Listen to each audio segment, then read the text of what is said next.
Bonjour à tous et bienvenue si vous nous rejoignez sur ce podcast, votre rendez-vous qui passe en revue l'actualité africaine du moment. Au menu ce jour, présidentiel au Sénégal. 25 février 2024, c'est la date retenue pour ce grand rendez-vous démocratique au pays de la Teranga, auquel, faut-il le rappeler, le président sortant Macky Sall ne sera pas candidat.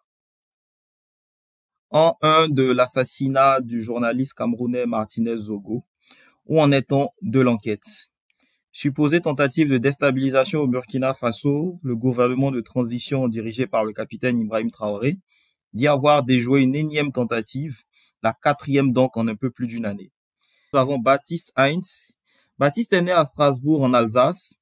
Il y suit des études de droit, d'anthropologie, puis de sciences politiques en parallèle d'un engagement politique qui débutera dès le lycée dans les manifestations de l'après-élection présidentielle française de 2002. Il prend ensuite des responsabilités dans les syndicats et organisations politiques de jeunesse, jusqu'à être élu conseiller municipal socialiste une première fois en 2008. Il participe activement à la présidentielle de 2012, puis est réélu conseiller municipal en 2014. En 2016, il s'installe à Abidjan, en Côte d'Ivoire, où il travaille comme collaborateur politique d'un ministre ivoirien pendant 5 ans. Il quitte le cabinet ministériel en 2021 suite à son élection au mandat de conseiller des Français de l'étranger au Conseil consulaire de Côte d'Ivoire et du Libéria. Il est élu quelques mois plus tard à l'Assemblée des Français de l'étranger et fonde la même année 2 entreprises en Côte d'Ivoire ainsi que le réseau cosmopolitain, en commençant par sa section abidjanaise, le club Paris-Babi. Bienvenue Baptiste ce soir pour ce Merci podcast. beaucoup pour cette invitation à toi, merci beaucoup et heureux d'être avec vous. Merci. Sans plus tarder, on va aborder le premier sujet de la soirée, donc c'est la présidentielle au Sénégal. Un peu plus d'un mois avant le scrutin présidentiel au Sénégal, pays ayant une longue tradition d'alternance pacifique en Afrique. Quelques grabuges néanmoins pour cette élection de 2024 avec les émeutes enregistrées dans le cadre de ce qu'il convient peut-être aujourd'hui d'appeler l'affaire Sonko. Quel regard général portez-vous sur le déroulement des événements préélectoraux dans ce pays d'Afrique de l'Ouest? Déjà, c'est vrai que le Sénégal, c'est un pays qui est connu pour sa stabilité démocratique. C'est un pays qui a connu des transitions et je pense que c'est un pays où la population est attachée en fait finalement à ses institutions démocratiques. Et après, il a prouvé aussi avec son système judiciaire que voilà, les institutions elles sont fiables. Maintenant, on s'approche de l'échéance.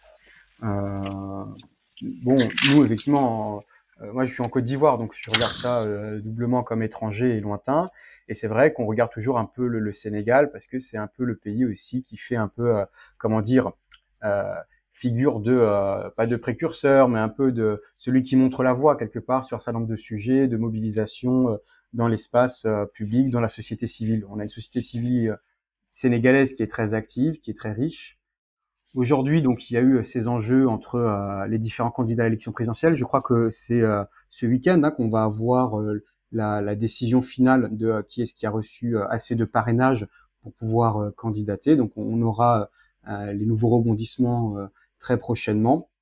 Donc voilà. Donc, je pense que pour un tout premier commentaire, déjà pour positionner un peu les choses, je pense que c'est bien de remettre un peu dans le cadre, parce que finalement, je pense que le Sénégal, il est comme tous les pays et en Afrique et dans le monde aujourd'hui, on est tous face à des choix, à des situations, parce que le monde il a changé géopolitiquement, il évolue, économiquement sa structure elle a évolué, sa démographie elle évolue, la technologie évolue. Tout ça impacte un peu tout le monde finalement et au Sénégal c'est de cette manière-là que ça s'exprime aujourd'hui avec on sent qu'il y a une volonté peut-être. Moi j'ai beaucoup de copains qui sont dans la diaspora donc qui ont des volontés de passer aussi des étapes supérieures, maintenant passer à d'autres étapes de la démocratie de la République au Sénégal. Et je pense que c'est ce qui fait que c'est un pays qui est passionnant à suivre parce qu'il y a beaucoup de débats politiques et le débat est mené vraiment sur le fond. Et j'ai l'impression que les Sénégalais, en tout cas, se passionnent vraiment pour ces débats-là. Donc voilà. Merci Baptiste pour ce point de vue. Alors justement, on va s'appesantir sur ce qu'on peut appeler aujourd'hui l'affaire Sonko. On va en parler. Ou plutôt les affaires Sonko, puisqu'il y a d'abord celle au sujet de l'employé de salon de massage, et ensuite celle qui l'oppose au ministre du Tourisme, Mam Bai Nyang. Sa candidature se trouve compromise en raison de ses condamnations en juin 2023 pour corruption de la jeunesse et surtout le récent verdict de la Cour suprême du Sénégal. Donc, que vous inspire en particulier la situation de cet opposant sénégalais, que ses partisans et lui-même estiment victime d'une chasse aux sorcières? Et comment estimez-vous les chances de Bassirou Diomaye Faye, qui est le numéro 2 allez, on va dire l'ex-PASTEF, puisque le parti a été dissous? Est-ce qu'il saura convaincre les électeurs dans le cas où, finalement, ce serait lui qui porte les flambeaux de... Alors, du coup, moi, en fait, si tu veux, quand j'écoute aussi Roland, je pense que il y a quelque chose qu'il a dit au début qui est juste, c'est que dans le processus judiciaire, il n'est pas systématiquement perdant, sans regarder toutes les affaires. Donc, c'est quand même à la base, on voit qu'il y a un cadre judiciaire, des institutions judiciaires qui sont quand même relativement sérieuses, puisque elles font des enquêtes et elles ne sont pas simplement juste des institutions politiques. Ce qui fait quand même dire que je pense que, alors c'est peut-être pas le mot que tu as voulu utiliser, Roland, mais je pense que le terme de machination, il est un peu trop fort. Mais je pense que c'est ce que tu disais ensuite, c'est que finalement, c'est que la politique, c'est pas tout à fait un espace de justice, c'est un espace de confrontation, c'est un espace de conflit, de combat, et c'est vrai que il y a des traditions. Alors, je connais pas très très bien la tradition sénégalaise. Je vais pas dire que je suis un spécialiste. Je connais pas forcément ces espaces-là aussi bien que là où je suis aujourd'hui. Mais ce sont des espaces où on se rate moins quelque part. On s'épargne moins. Et par contre, ce qui est intéressant, c'est que quand on fait un défocusage, quand on regarde de plus largement ce qui est en train de se passer, c'est qu'il y a beaucoup de similarités entre la situation qu'on a au Sénégal, mais qu'on peut avoir en Europe, dans d'autres pays en Afrique, en Amérique du Nord.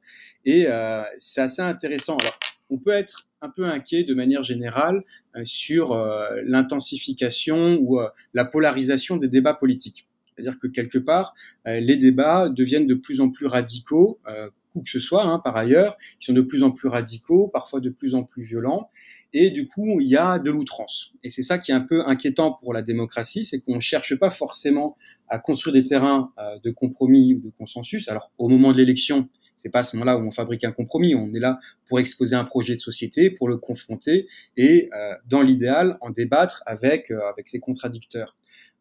Donc c'est clair que là, il y a des oppositions d'orientation, alors de l'État social, de l'État sécuritaire.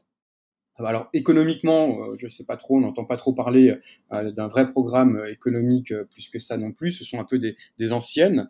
Et après, bon, il y a effectivement ces mobilisations qui sont celles qui plaisent à l'opinion.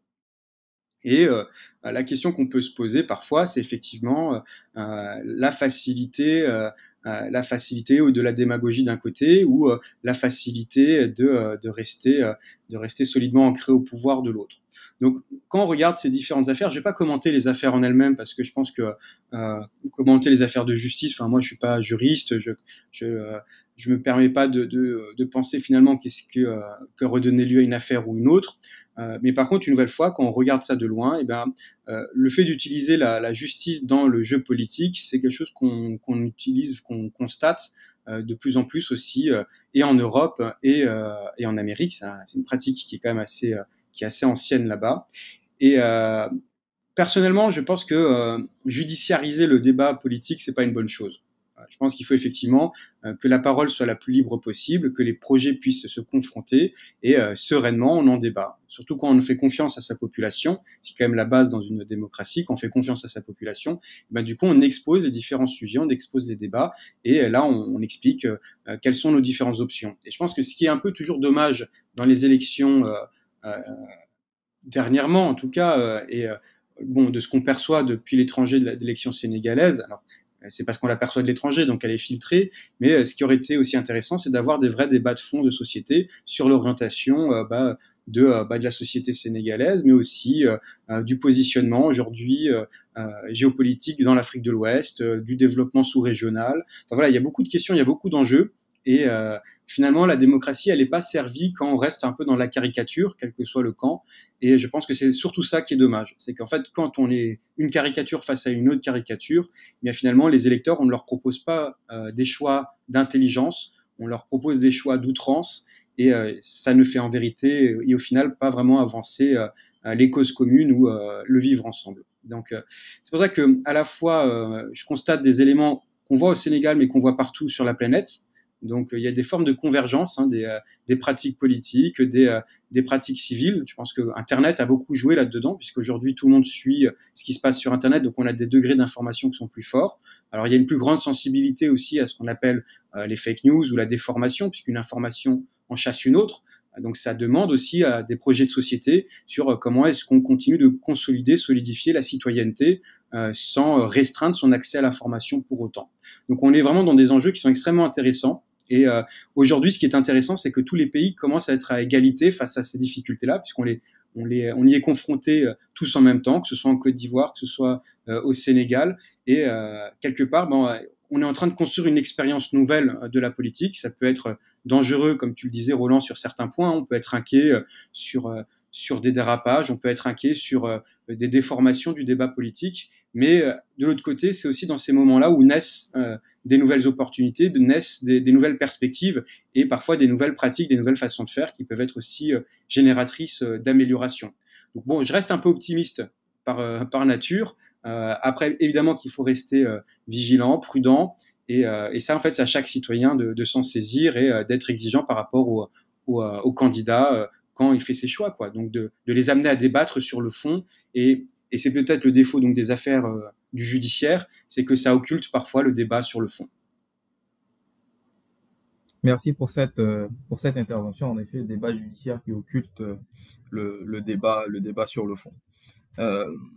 Alors, on va faire à présent un focus sur le candidat désigné par Benno Bokk Yakaar, qui est la coalition au pouvoir au Sénégal. Amadou Ba, qui est l'actuel Premier ministre, a été désigné. Il occupait auparavant le rôle de chef de la diplomatie sénégalaise. Ce choix n'a pas fait l'unanimité dans la coalition, au point de susciter quelques dissidences, comme celle de Aly Ngouille Ndiaye, qui a été ministre de l'Intérieur. Comment évaluez-vous justement les chances de ce candidat Amadou Ba, notamment avec la polémique pendant quelques mois autour de l'incertitude de la candidature du président sortant? Est-ce que les dissidences finalement observées seront vraiment de nature à affaiblir le bloc présidentiel, ou est-ce qu'il s'agit d'un phénomène mineur? Voilà. Ok, ouais. Donc, je vois un peu ce que tu veux dire. Bon, en fait, si tu veux, c'est que moi, la manière dont je tempère ça, c'est que les favoris à quelques mois d'une élection, c'est pas forcément ceux qui effectivement la gagnent ensuite, hein, puisqu'on est sur des approches qui sont parfois un peu subjectives. Il y a des gens qui peuvent occuper beaucoup l'espace politique, mais qui au final, parce que la campagne est ainsi faite, vont connaître des déboires et ils vont s'effondrer, hein, on a vu ça dans beaucoup de pays, ou à l'inverse, vont d'un coup émerger sur une dernière ligne droite, peut-être même que parmi ceux dont on ne parle pas aujourd'hui, il y en a qui peuvent faire aussi des surprises, et du coup, derrière, ça fait des vases communicantes entre les électeurs, parce que même s'il y a une dimension d'incarnation personnelle qui se construit, alors c'est vrai que partir en étant inconnu, ça peut être parfois un handicap, mais ça peut être aussi un avantage dans certaines stratégies, parce que du coup, ça permet de créer un visage nouveau. Maintenant, une campagne, on aime bien, surtout pour une élection présidentielle, quand on vote pour quelqu'un directement sur un vote nominal, où qu'on soit, quand on vote, on aime bien savoir pour qui on vote. Donc, au-delà du parti, au-delà des orientations idéologiques, on aime bien sentir l'homme, on aime bien sentir la femme humainement qui ils sont. Et parfois, c'est ça qui fait un peu le défaut des nouveaux candidats, c'est que on ne sait pas humainement forcément qui ils sont, et donc ils ont toute cette phase d'apprentissage, d'apprendre à se connaître entre un électorat, une population et cet électeur. Donc du coup, c'est que moi je saurais pas dire, hein, je suis d'accord avec Roland, c'est très difficile de tracer une perspective sur une élection comme ça. Alors une nouvelle fois, hein, je rappelle, hein, moi je suis pas du tout un spécialiste en plus de la politique au Sénégal, je connais pas spécialement plus que ça non plus, c'est juste que je suis un observateur dans le coin et donc je vois voilà simplement ce que n'importe qui accède comme information. Mais c'est vrai que c'est difficile de tracer des perspectives parce que finalement derrière les partis, il y a pas qu'un président, il y a des cadres, il y a des cadres locaux, des maires, des députés. Il y a un certain nombre de personnes, tout un dispositif de gens qui quadrillent un petit peu un électorat, qui ont des militants, qui ont des sympathisants. Et en fait, c'est ces réseaux-là, c'est cette capacité-là à rassembler ces cadres qui eux-mêmes rassemblent après des électeurs, qui est aussi capable de fabriquer une majorité ou en tout cas un socle suffisant pour gagner. D'où l'importance, tu le rappelais au début, effectivement, de ne pas être contesté au sein de sa même famille politique, parce que du coup, voilà, c'est si ta famille politique elle est soudée derrière toi, ça t'assure, même si tu es pas spécialement connu à la base, si elle est soudée derrière toi, elle peut t'assurer quand même un bon socle électoral, puisque c'est les électeurs ne votent pas qu'une seule fois pour une personne, ils votent pour des maires, ils votent pour des députés, et donc ils s'inscrivent dans des logiques aussi de partis, de réseaux politiques, de mouvements politiques. Donc c'est pour ça que c'est vrai que les trois candidats sont ceux qui occupent un peu l'espace médiatique. Donc déjà par supposition, on peut penser que c'est eux qui focalisent l'attention, puisqu'on se dit c'est entre eux que ça se joue. On attend un peu les débats sur le fond, sur la forme, mais au-delà et c'est clair que certains sont un peu comment dire il y a du panache un petit peu, tu vois. C'est vrai que en étant un peu dans l'outrance, Oumar Sonko, bah, du coup, il fait beaucoup parler de lui. Ouais, c'est vrai qu'il y a ce nom derrière qui le porte. Voilà. Et donc, ils ont des cartes dans leur jeu. Ça fait un jeu qui est très ouvert. Ça fait un jeu qui est très ouvert. Et quand on verra la liste définitive des candidats aussi derrière, on va voir un peu comment ça peut répartir ou non l'électorat. Si tu as beaucoup de candidats qui peuvent proposer des fortes alternatives à la jeunesse, eh ben peut-être que la jeunesse peut se déporter sur plusieurs candidatures. Si du côté, on va appeler du centre gouvernemental, de la majorité, bah il y a pareil, il y a beaucoup de candidatures qui s'alignent un peu dans ce sens-là. Il y a peut-être un risque de d'éparpillement des voix. Bon, donc c'est une alchimie qui est assez difficile à prévoir. Mais du coup, enfin, le fait que ce soit pas facile à prévoir, c'est aussi ça qui rend la chose intéressante, parce qu'on se dit bon, on est quand même sur une société qui est en train de faire un choix qui est fondamental pour son avenir, et même si oui, tout le monde n'est pas armé de la même façon quand il part dans cette élection. Certains ont plus d'argent, certains ont derrière des gros réseaux, certains ont derrière une forte gueule qui parle bien. Voilà, peu importe ce qu'on a comme jeu dans sa main. Tout ça, ça permet d'avoir un débat, et c'est ça qu'il faut souhaiter en fait finalement, c'est que maintenant on aimerait avoir le débat aussi sur le fond, même si c'est pas Sonko qui part, si c'est quelqu'un d'autre qui va prendre le Pastef, enfin ex-Pastef, son candidat qui le représente. Bon, normalement, il y a une transmission quand même d'un message, d'un projet politique. Peut-être qu'il a moins d'aura que Sonko, mais du coup, il a quand même un discours qui va quand même normalement mobiliser le même électorat qui était sensible à ce discours. En partie, à la marge, ça peut bouger. Donc oui, moi, j'exclurai pas d'office évidemment Amadou Ba, puisque je pense que comme il est quand même issu du parti au pouvoir, c'est quand même un parti qui forcément a des relais dans la population, avec un grand réseau militant, une grande structure sur l'ensemble du pays, des élus, des cadres qui peuvent porter une campagne dans le détail jusqu'au porte-à-porte, jusqu'aux personnes. Donc ça fait quand même un effet. Donc sa mobilisation elle va surtout être rassurée de ces cadres intermédiaires, c'est ces gens qui se disent bon, je vais continuer à faire campagne pour lui, alors que Wade, sa campagne va être beaucoup aussi sur le souvenir. Peut-être qu'il va idéologiser son discours aussi, du coup, pour que on ait voilà une identification qui fasse référence peut-être à son défunt père. Et Sonko, bon bah c'est le positionnement un peu. Alors le parallèle est un peu audacieux, mais c'est le positionnement le péniste dans l'espace sénégalais. Voilà, donc de contestation de la mondialisation, de tout ce qui ne va pas, et avec ce discours un peu de repositionnement sur le Sénégal, sur un espace local, etc. Voilà. Et donc ces trois options-là, c'est des options qui du coup ont, bah, si elles peuvent débattre, l'élection sera riche de ce débat-là en tout cas. Mais bien malin qui arrive effectivement aujourd'hui à dire assurément le résultat qui va sortir des urnes par les électeurs sénégalais. Très bien. Donc, les jeux sont ouverts en d'autres termes. Voilà. Ok.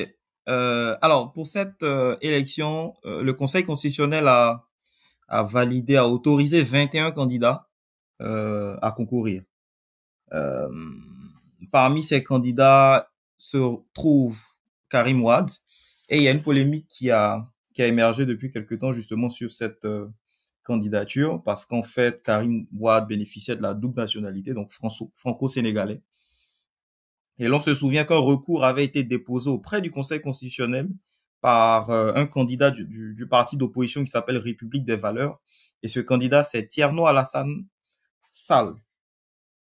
Pour beaucoup d'observateurs, hein, et donc de détracteurs de Karim Wade, à la date du 26 décembre 2023, jour de clôture des dossiers de candidature, il bénéficiait toujours de la nationalité française, puisqu'il ne l'a officiellement perdu que le 16 janvier, date de la publication du décret au journal officiel. Et donc, ça a créé un débat dans l'opinion sénégalaise de savoir est-ce que il est finalement autorisé ou pas à concourir. Est-ce que pour vous, ça compromet vraiment ses chances, ou c'est un événement mineur compte tenu de sa stature, ou en tout cas de l'héritage, hein, qu'il a de la part de son père qui a été président de la République? Je pense, hein, l'administration, elle a une temporalité qui parfois est un peu lente, et surtout sur ces procédures-là. Donc moi, évidemment, je maîtrise pas le calendrier de Karim Wade, mais je pense qu'effectivement, c'était pas un calcul, ça n'a pas été calculé pour se passer comme ça. Et après, pareil, sur maintenant, si on enlève la dimension administrative juridique, juste la dimension de communication politique, oui, en ce moment sur cette planète, il y a une sorte de vent plutôt souverainiste. Alors parfois ça va jusqu'au nationalisme, au minimum c'est du patriotisme. Voilà, c'est un peu la tonalité du moment. Et donc oui, je pense que dans une tonalité plutôt justement souverainiste patriotique, c'est des procès qui se font après dans l'opinion, celui de la proximité, de pourquoi est-ce qu'on a des doubles nationalités. Alors moi-même j'ai une double nationalité, enfin j'en ai presque plus, hein, au final, parce que finalement la vie d'un être humain, c'est pas forcément enfermé dans un seul pays, et que on peut être au service d'un peuple tout en ayant des attaches culturelles avec d'autres. Hein. Moi, ma maman, elle est née au Maroc, elle est espagnole. Donc voilà, donc du coup, c'est clair que ce sont des parcours aujourd'hui qui ont plus de difficultés. Parce que, comme tu le disais, Roland, le zeitgeist du moment, l'humeur politique du moment, c'est un peu le patriotisme à tout va. C'est un peu, alors il y a du bon, il y a du mauvais. Hein, je juge pas non plus, puisque moi parfois, je suis aussi patriotique sur des points. Je peux être souverainiste sur certaines questions, hein, la protection des marchés. Enfin voilà, c'est des vraies questions qu'il faut poser, hein, parce que on sort d'une séquence d'ultra libre échange pendant presque une trentaine, vingtaine d'années. Et on est beaucoup à quand même avoir un constat et des conclusions quand même relativement enfin plus que relativement mitigées sur d'avoir les capitaux qui circulent dans tous les sens et tout ça. Donc c'est clair que ce débat sur la souveraineté, c'est un débat qui est né il y a un petit moment, et parfois il prend aussi cette illustration-là dans la question des nationalités. Bon, personnellement, c'est sûr que moi, j'ai jamais été contre les doubles nationalités, au contraire. Mais c'est vrai que quand on choisit un chef d'État, quel que soit le pays, ça peut créer un petit malus, notamment auprès d'une partie de l'électorat, à mon avis, d'avoir plusieurs attaches. Parce qu'on a envie, je pense que quand on est dans une séquence où on a envie de se sentir protégé, on a envie que la personne qui se présente à nous pour nous protéger, elle ne soit que avec nous. Il y a une sorte je dirais, d'exclusivité quasi amoureuse qu'on exige à ce moment-là, quoi. Il faut n'être qu'avec nous. Et je pense que, quoi qu'on en pense, on ne peut que le comprendre. On ne peut que le comprendre. Tout à fait. Ben merci, merci Baptiste. J'aimerais qu'on parle d'une autre figure importante de l'opposition qu'on a tendance un peu à oublier parfois dans ce débat-là. C'est Idrissa Seck. Euh, alors, on a tendance à l'oublier surtout en raison de la vague Sonko, mais il faut rappeler qu'il est quand même arrivé deuxième de la précédente présidentielle avec plus de 20% des voix tout de même. Est-ce que vous le sentez capable de rééditer un tel score? Est-ce que pour vous, c'est un prétendant sérieux. Est-ce que vous en voyez d'autres par ailleurs, hein, en dehors de Idrissa Seck? Oui, en fait, pour faire écho à ce que je disais au début, je pense que Idrissa Seck, il est victime de la polarisation, de la grande polarisation du débat politique. Euh, il faisait une forme de figure d'opposant, mais un opposant d'alternance, pas un opposant peut-être d'alternative. Je sais pas si vous voyez un peu la nuance par rapport à aujourd'hui où il y a une grosse polarisation avec des opposants qui cultivent des projets de société dans la radicalité en termes de différence. Donc autant il a quand même un socle parce qu'il a quand même fait 2 fois deuxième, hein, donc normalement il a quand même un socle et dans l'électorat, mais bon, c'est pas un tout jeune de la politique, hein. Il a des réseaux, des maires aussi, des élus intermédiaires, des cadres, hein, c'est ce que je disais avant. Tous ces gens-là qui font que finalement ta campagne, elle se déploie sur le terrain. Donc il a un petit score. Maintenant, c'est vrai qu'une nouvelle fois, idéologiquement, bah, la question c'est si maintenant il devait rallier quelqu'un au cours de la campagne, est-ce qu'il est plutôt définitivement de l'opposition ou est-ce qu'en fait finalement il ne fait que proposer une légère différence, une légère orientation par rapport à la ligne politique qui est celle qui gouverne le Sénégal. Donc je pense que comme il est un peu issu de cet univers, puisqu'il est d'une scission de la majorité, enfin du parti présidentiel, eh bien, il est quand même, comment dire, ouais, il est victime de la polarisation, de l'extrémisation du débat, et quelque part, bah, quand on est entre les deux comme ça, la force d'appel, la force d'attraction qui peut s'exercer auprès des électeurs, et notamment des jeunes, parce qu'on parle une nouvelle fois d'un électorat. Alors, tous les jeunes ne votent pas, mais en tout cas, on parle d'une population aussi qui est très jeune et qui a beaucoup d'attentes. Il y a une population qui est très éclairée sur la situation mondiale, sur les enjeux qui se présentent à nous tous en tant que société, donc avec une très forte exigence. Et quand on est jeune, aujourd'hui, quand on voit la situation, on a des envies un peu plus radicales que peut-être les générations des élections précédentes. Et en fait, quelque part, c'est vraiment ce qui est extraordinaire, c'est que c'est un schéma qu'on peut presque reprendre et reproduire euh, dans beaucoup de pays et pas que en Afrique, quoi. C'est un schéma, on peut le reproduire en France, on peut le reproduire au Royaume-Uni, on peut le reproduire au Brésil, on peut le reproduire même en Inde dans une certaine mesure. Il y a vraiment quelque chose d'étrange, à la fois intéressant un peu et à la fois un peu effrayant, avec cette convergence un peu des schémas politiques au niveau mondial. Mais je pense qu'on est c'est ce qui fait que c'est intéressant, c'est qu'on est en train de vivre, à mon avis, une bascule historique. Et du coup, ceux qui sont trop ancrés dans l'ancien monde ont peut-être du mal à émerger. Très bien. C'est de la poésie, hein, tout ça. Effectivement, c'est c'est une jolie chute. Jolie chute parce que, ben, merci encore une fois pour vos analyses, Roland et Baptiste, sur ce premier sujet. Ouais. Donc, on va passer à présent au second sujet, hein, de cette soirée. Donc, il s'agit de l'an 1 de l'assassinat du journaliste camerounais Martinez Zogo.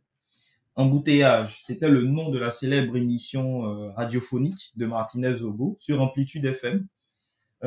Journaliste très critique sur la question de la gestion des fonds publics. Il a été enlevé le 17 janvier 2023 alors qu'il rentre chez lui par des hommes encagoulés et retrouvé mort le 22 janvier 2023, complètement nu, le corps mutilé. C'est un choc à la fois dans le monde de la presse et au-delà, que ce soit dans son pays, le Cameroun, comme à l'international. Quelle lecture faites-vous de cet incident dans le contexte du Cameroun, mais aussi à l'échelle africaine, hein? Donc, on parle encore une fois de la situation de la presse. Est-ce que Baptiste peut se prononcer sur cette question? Oui, alors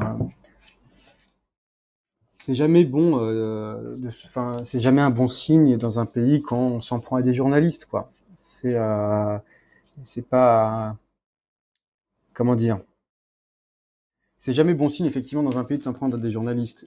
Les journalistes, ils ont ce travail. En plus, Martinez était de ceux euh, qui avaient cette éthique d'exigence, hein. Il avait tout un discours sur la nécessaire formation des journalistes, qu'un journaliste qui était mal formé, c'est un danger, hein. C'est comme si vous aviez un électricien mal formé chez vous, c'est dangereux pour votre vie. Et bah, du coup, dans une démocratie, d'avoir des journalistes mal formés, donc c'est pas forcément une bonne chose. Et lui, il faisait partie de ces gens qui avaient une exigence forte, alors de dénonciation. Hein, il avait son style évidemment avec cette émission Embouteillage.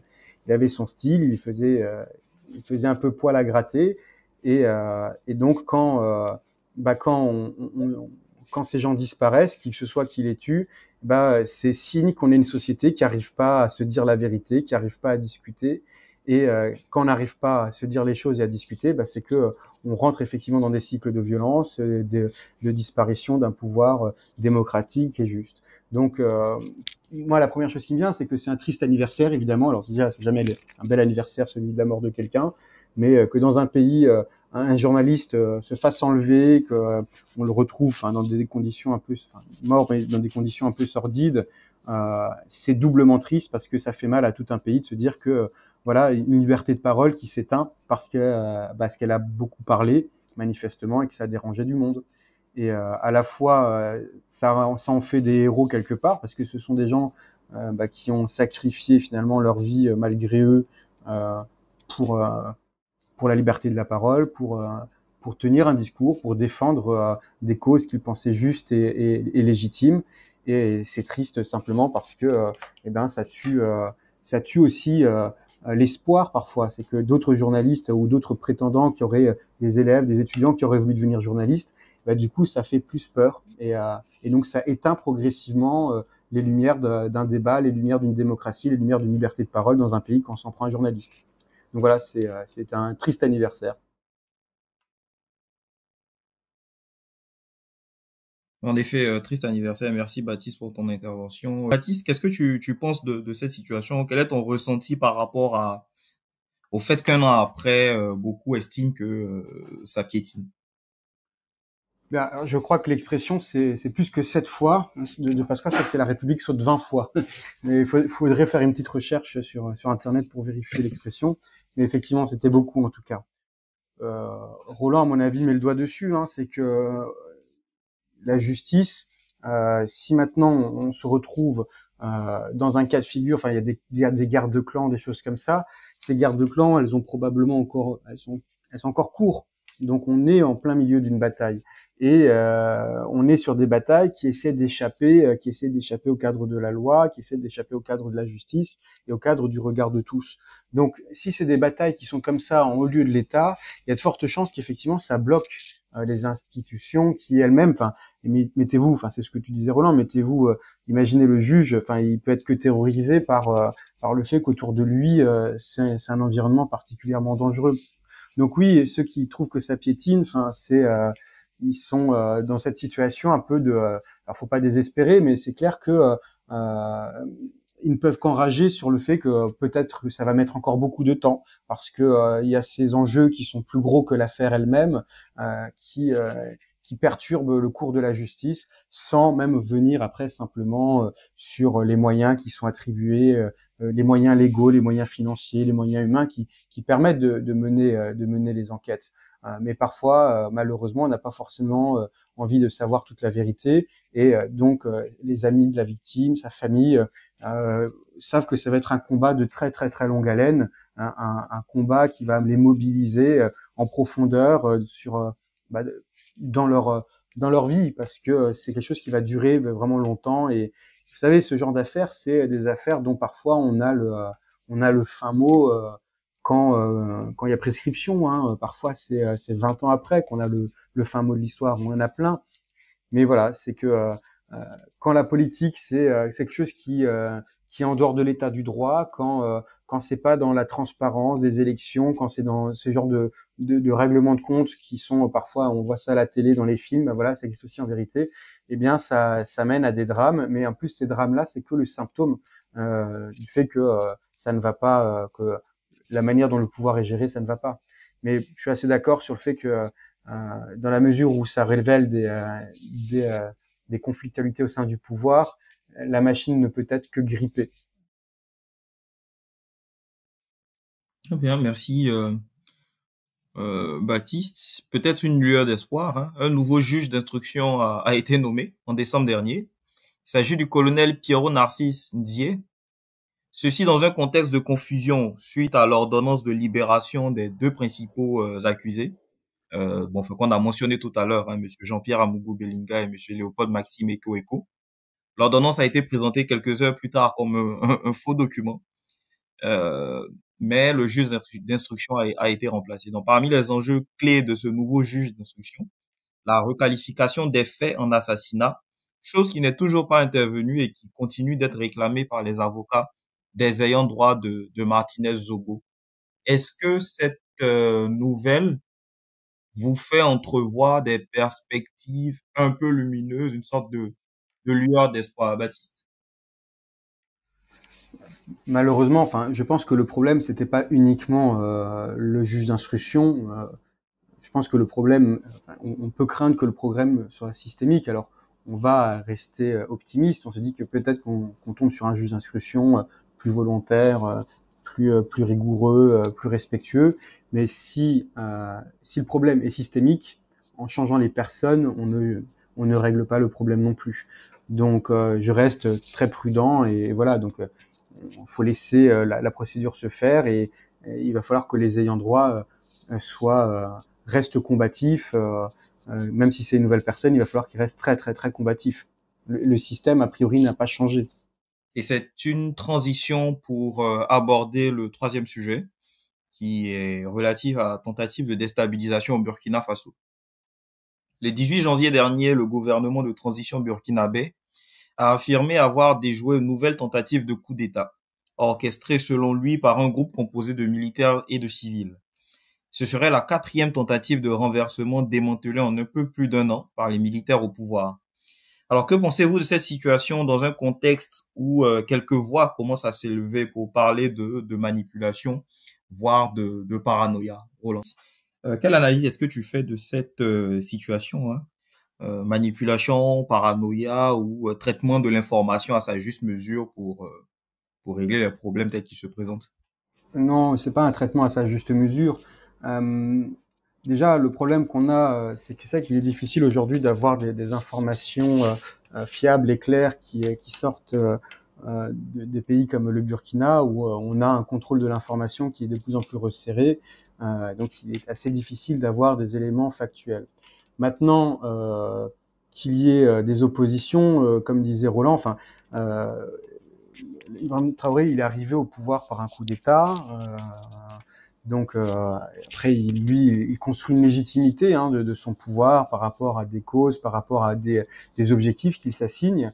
Mais c'est un pouvoir qui a une certaine fragilité parce que du coup, sa légitimité aujourd'hui repose sur des éléments de discours, de narratif. Donc il est obligé de maintenir un narratif pour dire qu'il continue de faire des efforts, qu'il continue de vouloir chercher à régler les problèmes pour lesquels il prétend être allé au pouvoir. En tout cas, il prétend, quelle que soit en fait finalement la démarche qu'il a faite, lui, il a des objectifs de rétablissement, de sécurité, etc. Et il est confronté à des difficultés.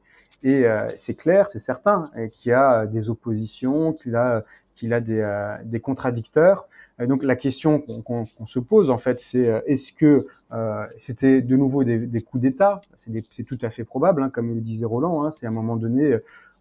Si le pouvoir est figé, finalement, s'il y a des opposants qui se lèvent à un moment donné, c'est peut-être, ils vont considérer que c'est la seule façon de le faire. Après, est-ce que c'est extrêmement présomptivement, c'est-à-dire que est-ce que dès que quelqu'un commence à être suspecté d'avoir des oppositions, des oppositions, des avis divergents, est-ce que du coup, c'est là où peut-être le mot, parfois les gens vont utiliser le mot paranoïa, mais c'est pas ça, c'est un jugement, on va dire, psychologique. Mais en tout cas, peut-être que de manière, voilà, dès qu'il y a des oppositions qui commencent à s'élever, dès qu'il y a des divergences, eh bien, on va chercher à faire taire ces divergences. Le fait est que factuellement, on n'a pas ces éléments-là parce que tout le champ est possible. Tout le champ est possible. Il est probable qu'il y ait des divergences, hein, c'est très certain. Maintenant, comment les gens qui pensent différemment s'organisent, comment est-ce qu'ils comptent faire valoir leurs options, il y a un énorme champ des possibles. Et le pouvoir burkinabé en place, il tend à vouloir se maintenir en place. Donc, c'est clair il peut être susceptible d'inventer des informations, comme ça peut être parfaitement vrai que des gens avaient cherché à le renverser. toute la difficulté aujourd'hui, c'est que on a des informations qui sont partiellement délivrées et qui sont très difficiles à relever. Mais comme Roland le disait, en fait, tout n'est pas tout lumineux d'un côté, tout sombre de l'autre. Hein. Le monde est plutôt gris et dans cet ensemble-là, eh bien, c'est difficile d'y voir clair. Maintenant, voilà, c'est la 4e fois. Alors, est-ce que c'est une façon de régler des comptes ou de mettre aux ordres les entourages, ou est-ce que effectivement il est sur un pouvoir fragile et il y a beaucoup de volonté de le renverser? Les deux sont tout à fait possibles, et je dirais même quelque part que les deux sont pas tout à fait incompatibles. Les deux peuvent être parfaitement coexistants. Très bien. Alors, on l'a évoqué précédemment, le Burkina Faso a à sa tête un régime militaire qui en a renversé un autre, donc depuis le coup d'État du 24 janvier 2022. Cette instabilité institutionnelle a pour raison principale la montée de l'insécurité. En tout cas, c'est l'argument qui avait été avancé, hein, dû à la recrudescence des attaques terroristes. D'abord allié à la France, ce partenariat a pris fin pour un tout nouveau avec la Russie. Est-ce que dans le cheminement, quelle analyse on peut faire aujourd'hui de la situation sécuritaire du pays? Est-ce que nous sommes sur une sorte de tendance à l'amélioration? Si oui, à partir de quand? Voilà. Comment est-ce qu'évolue la situation sécuritaire du Burkina Faso depuis ces différents changements institutionnels? Oui, je suis d'accord. Hein, c'est que la situation sécuritaire, elle a l'air d'être. Alors, elle a des hauts, elle a des bas. On peut pas parler d'amélioration, c'est certain. Hein, on peut pas parler non plus d'une. Enfin, plus grave, ce serait en fait qu'il y ait des combats en ville, dans les zones urbaines, et d'avoir, voilà, on c'est dans un. Au-dessus, c'est une situation de quasi-guerre civile. Voilà, on est sur une sorte d'étiage entre les deux. C'est pas une situation facile du tout, hein, pour les forces de sécurité et pour la population burkinabé, puisque du coup il y a même des mouvements de protection par les communautés elles-mêmes. Après, je suis d'accord, c'est que ce qui transparaît, c'est des réponses parfois qui ont l'air plus spectaculaires, plus guerroyantes, et probablement plus violentes. Hein, plus il y a du choc, hein, qui se fait aussi, qui se voit. Est-ce que c'est efficace?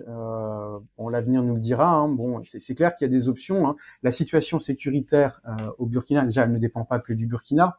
Hein. C'est une situation qui est dégradée sur toute la sous-région. Et c'est évident que seuls les pays ont du mal à y répondre. Hein. C'est pour ça qu'il y a ces approches pour ne pas rester seuls face à la crise sécuritaire. Alors, comme ils se sont fâchés avec une partie du globe, bah, ils se sont rapprochés d'une autre, et entre eux, ils essayent de manifestement s'entraider, parce que la crise sécuritaire dans le Sahel, c'est pas qu'une crise de type militaire.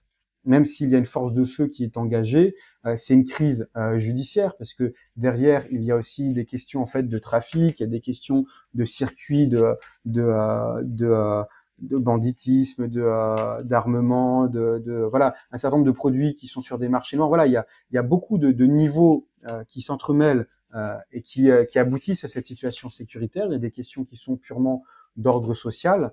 Le Burkina, il a une tradition, on va dire un peu, comment dire, républicaine, et du coup, c'est ça qu'il essaie de cultiver aussi, c'est de cultiver ce patriotisme républicain pour dire bon, on est une république, on est ensemble, on doit y faire face ensemble. Parce que cette situation, elle est très débordante et elle ne s'améliore pas. Elle s'améliore pas, en tout cas pour le moment. Peut-être qu'elle s'améliorera progressivement, mais il est quasiment certain que la réponse militaire n'est pas la seule réponse. Peut-être que il y a une sensation, une volonté de taper plus fort parce que il faut parfois faire des exemples. C'est une rhétorique qui est utilisée. Moi, j'ai tendance à croire que ça, c'est plus pour et satisfaire l'opinion publique, et parfois c'est pour se défouler.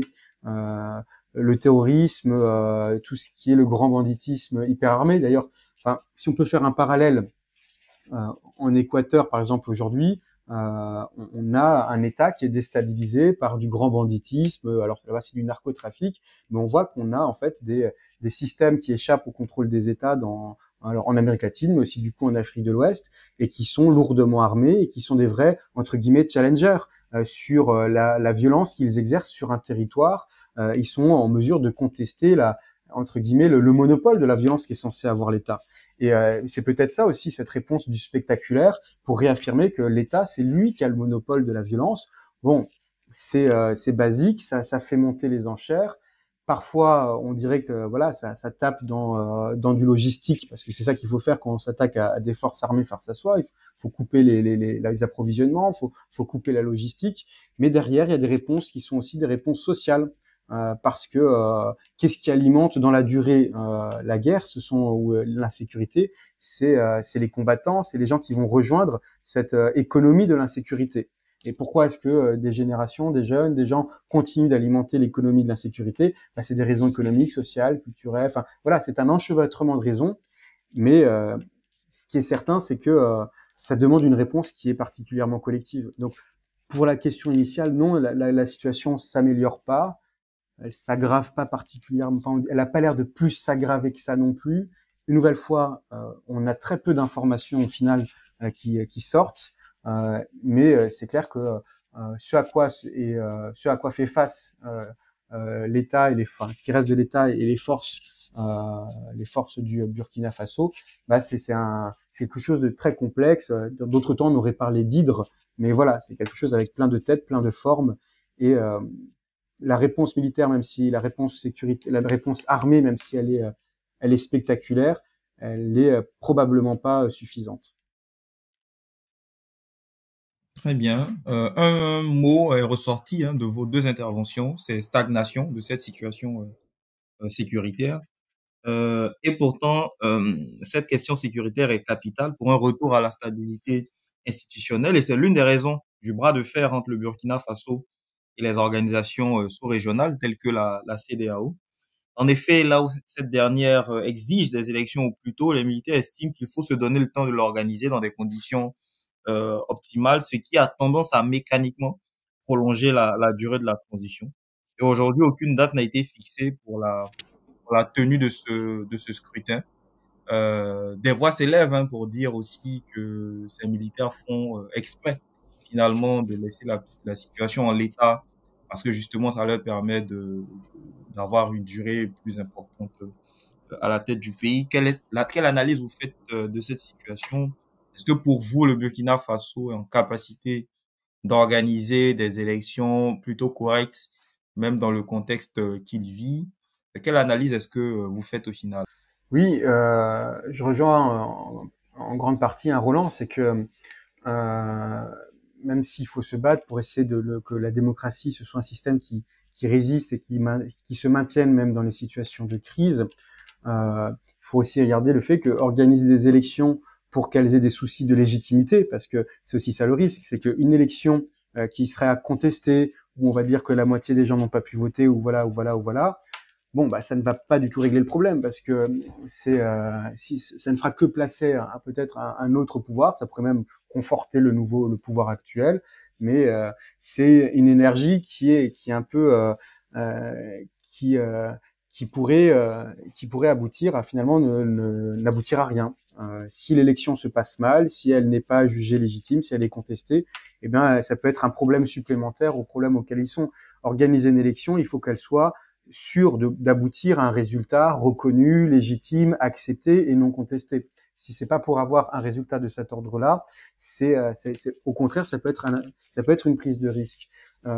Moi, je suis de ceux qui pensent que en politique, même quand on est fâché, il faut continuer de dialoguer. C'est pas tout le temps facile parce qu'on peut parfois se manquer de respect. Il y a des noms d'oiseaux qui volent, etc. Mais je pense qu'il faut continuer le dialogue. Et le Burkina, comme d'autres pays, ils sont, comme je disais, faut se mettre aussi à leur place.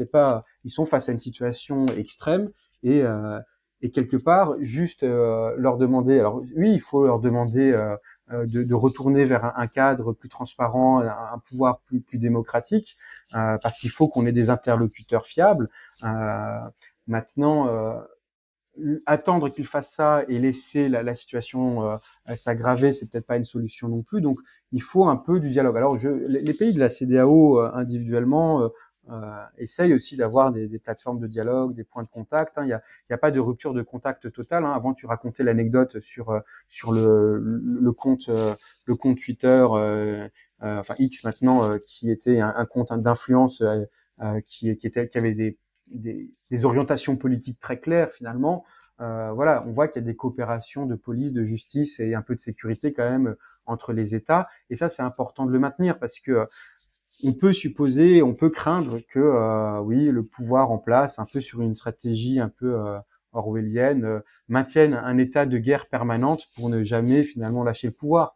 C'est une crainte. Mais du coup, si on craint que les mecs fassent ça, ben, ça veut dire qu'il faut les aider à régler le problème sécuritaire. Parce que, comme on disait avant, c'est que toute la rhétorique, tout le narratif qui légitime d'une manière ou d'une autre, au moins aux yeux de sa population, le pouvoir en place, c'est que il est normalement en ligne de front il est en ligne de front sur la question sécuritaire. Mais il a besoin d'aide. Alors, il s'est fâché avec ses partenaires pour des raisons illégitimes, légitimes. Ça, c'est certainement un autre débat. Mais voilà, il faut pas les laisser seuls pour autant. Et de toute façon, la question de la sécurité de la sous-région, elle s'arrêtera pas aux frontières. Donc, il faut peut-être trouver des terrains de dialogue aussi, continuer d'exiger, continuer de demander un cheminement vers la démocratie, d'avoir un peu des orientations qui permettent de progressivement y aboutir. Mais on peut pas. Je pense que c'est difficile, en tout cas, d'attendre que on organise tout seul des élections sans nous aider vraiment à juguler le problème sécuritaire, parce que s'il y a un problème sécuritaire, l'élection risque de toute façon d'être entachée d'une forme d'illégitimité ou de contestation, parce qu'une partie de la population risque de ne pas pouvoir y participer. Donc oui, il faut garder toujours cet objectif de rétablir les démocraties. C'est l'aboutissement de toute chose. Il faut que l'État soit démocratique. L'État doit garantir les libertés publiques, mais là, on a un pouvoir qui est légitime pour la question de la lutte contre l'insécurité.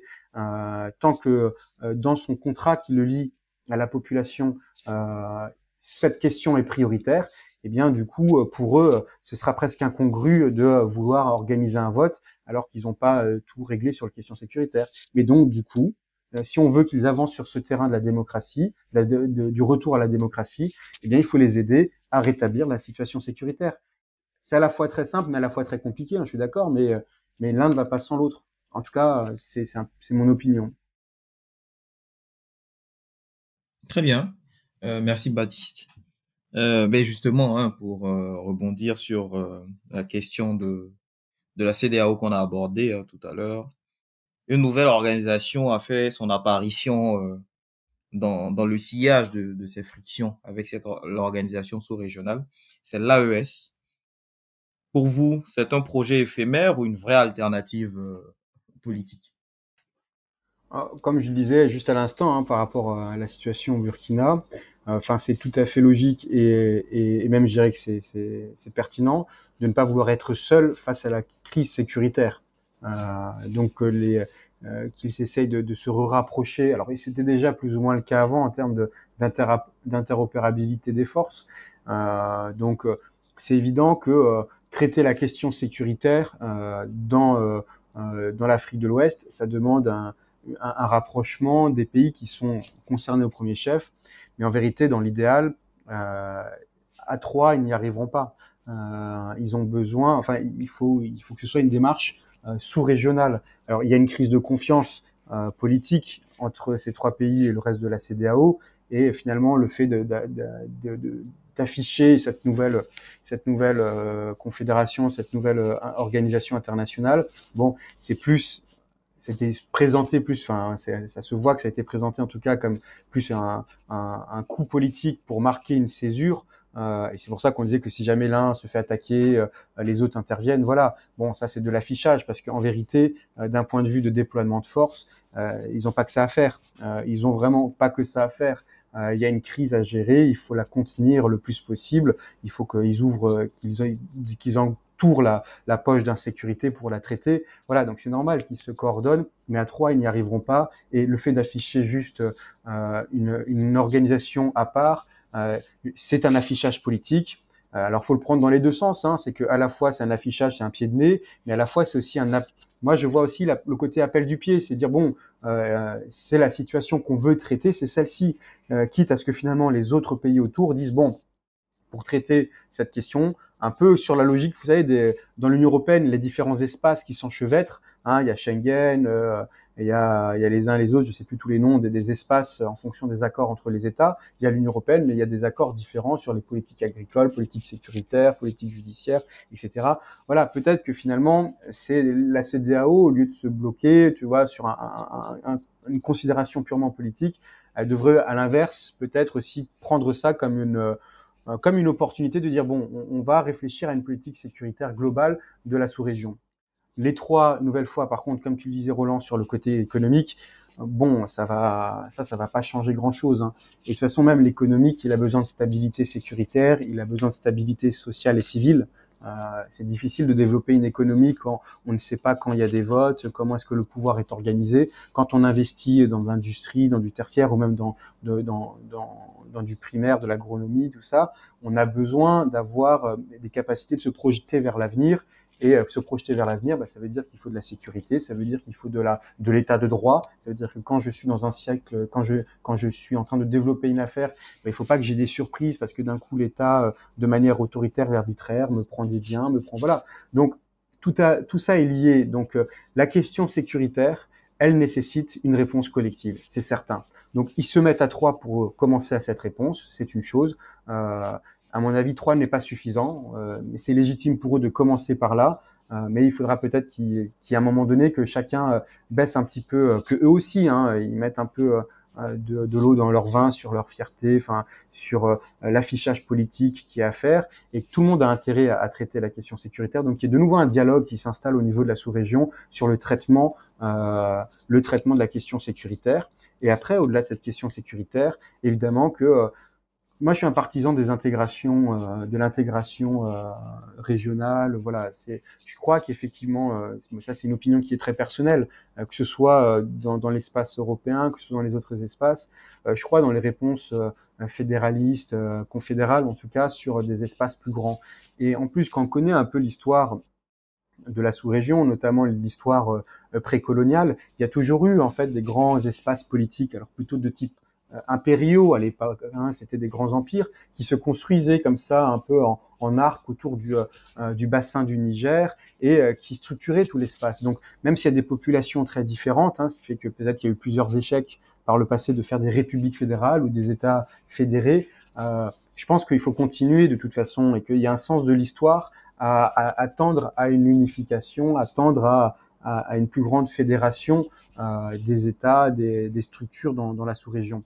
Le contexte géopolitique actuel, il a crispé la chose, donc voilà, la réponse actuelle qu'ont proposé les trois États, je pense qu'en fait, elle est pas durable, elle est ponctuelle, mais si on veut être optimiste et positif, on peut le voir comme une étape vers un renforcement finalement, en tout cas une étape vers le fait qu'on ne veuille pas abandonner l'idée d'une unité sous-régionale.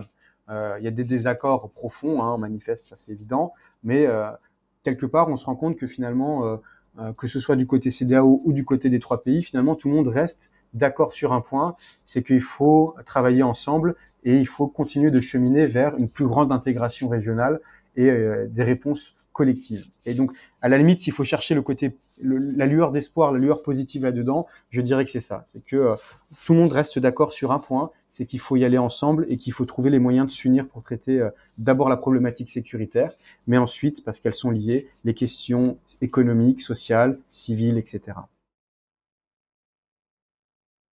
Très bien, merci Baptiste.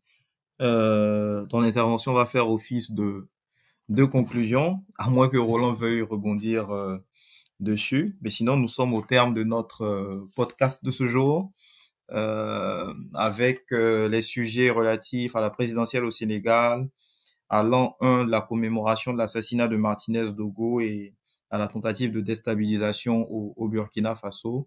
Merci encore une fois à nos analystes, Baptiste Heinz et Roland Kwaku, qui nous ont gratifié de leur point de vue tout à fait pertinent sur ces différents sujets. Merci également à tous les auditeurs qui prendront le temps d'écouter ce podcast. Et puis, on se dit à très vite pour le prochain numéro. Voilà. Salut Baptiste et salut Roland. Merci Emmanuel. Merci à vous Merci. deux. C'était passionnant. Allez, à très bientôt en tout cas. À très bientôt.